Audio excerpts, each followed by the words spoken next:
And tomorrow in Washington, D.C., hundreds of thousands of people will gather again, this time for the Women's March on Washington. NBC4's Courtney Yuen is traveling with a group that is going to be part of that march, and she joins us live from Frederick, Maryland. Good evening, Courtney.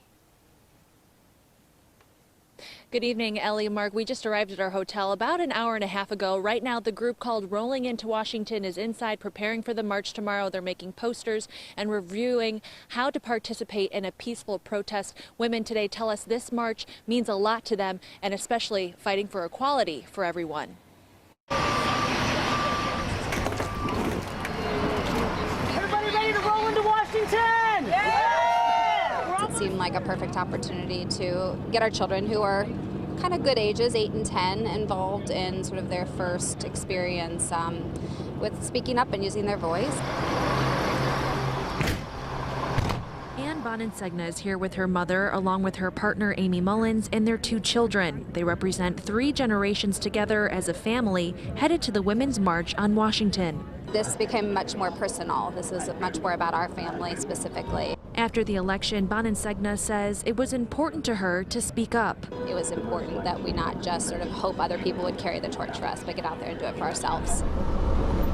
The group Rolling Into Washington has 2 buses of 110 women, men, and children going to D.C. for the march tomorrow, including Lois Thiesfeld. I'm going to be one of 200,000 plus people there, but I'm there, and I know that in my heart, that I stood up for what I believed in.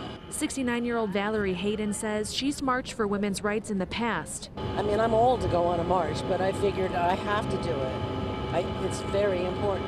She says she doesn't want to see years of progress be reversed. I would like them to think that the women need to have representation, and we don't have it in Congress. I think we have to speak up. We have to have our opinions heard.